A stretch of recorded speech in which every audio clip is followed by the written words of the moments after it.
तो जेठालाल को टोप्पो मोबाइल की डीलरशिप मिलने पर जेठालाल के मित्र यानी कि गोकुल धाम वासियों ने मांगी जेठालाल से पार्टी साटी, लेकिन सभी ने प्लान तो बना लिया सोडा शॉप पर, जिसके बाद सुबह बबीता जी मिलती हैं और बबीता जी जेठालाल को बधाइयां दे रही होती हैं टोप्पो मोबाइल की डीलरशिप मिलने के लिए। तभी अय्यर भाई के मुंह से निकल जाती है पार्टी साटी की बात, और जिसके बाद गोकुल धाम वासी और जेठालाल की आंखें फटी की फटी रह जाती हैं और बबीता जी अय्यर भाई की तरफ शक की नजरों से देखने लगती हैं और पूछती हैं पार्टी साटी, जिसके बाद तो जैसे तैसे गोकुल धाम वासी बबीता जी को समझा देते हैं और बहाना ऐसा बनाते हैं कि बबीता जी को भी शक नहीं होता कि यह पार्टी करने वाले हैं। लेकिन आगे और आपको पूरी कहानी बताते हैं, क्योंकि जेठालाल ने कुछ ही दिन पहले टोप्पो मोबाइल की डीलरशिप लेने के लिए जेठालाल के पास एक शर्त आई थी कि आपको 2 घंटे में 50 मोबाइल बेचने होंगे, और जेठालाल बेच देता है, जिसके बाद जेठालाल को टोप्पो मोबाइल की डीलरशिप मिल जाती है।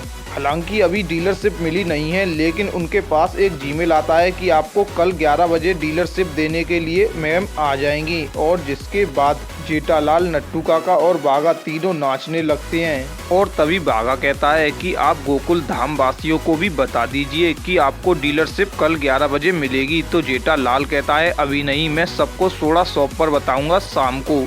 और जिसके बाद जेठालाल सोडा शॉप पर जाकर के सभी को बताता है, तो सभी लोग जेठालाल से पार्टी मांगने लगते हैं। तभी सोडी भाई प्लान बनाते हैं, यानी कि सोडी भाई और पूरी गोकुल धाम वासी पुरुष मंडली मिलकर के कि अब हमको पार्टी साटी करनी है, वो वाली पार्टी नहीं बल्कि पार्टी साटी वाली पार्टी चाहिए। और जिसके बाद गोकुल धाम वासी प्लान बनाने लगते हैं। और अगले ही दिन जब जेठालाल सुबह सुबह जाता है और कहता है कि मैं बबीता जी को बताऊंगा अपने ही मुँह से कि मुझे टोप्पो मोबाइल की डीलरशिप मिलने वाली है, और जिसके बाद जेठालाल यह भी सोचता है कि मुझे उन्होंने ही डीलरशिप दिलवाने में सबसे ज्यादा हक रहा है, क्योंकि बबीता जी ने ही आखिरी मोबाइल खरीदा था। और जिसके बाद जेठालाल बबीता जी के पास जाता है। तभी बबीता जी जेठालाल को टोप्पो मोबाइल की बधाई देने लगती हैं। तो जेठालाल कहता है आपको कैसे पता चला? तो बबीता जी कहती हैं कि अय्यर ने बताया। जिसके बाद अय्यर भाई के मुँह से एक और बात निकल जाती है कि कब देने वाले हो पार्टी साटी। तभी बबीता जी अय्यर भाई की तरफ निगाहों से देखने लगती हैं घूर करके, और सबकी निगाहें होती हैं कि पार्टी साटी। तो गोकुल धाम वासी कैसे भी करके उस बात को तो घुमा देंगे बबीता जी के सामने से, लेकिन देखना यह होगा क्या पार्टी साटी सच में कर पाएंगे।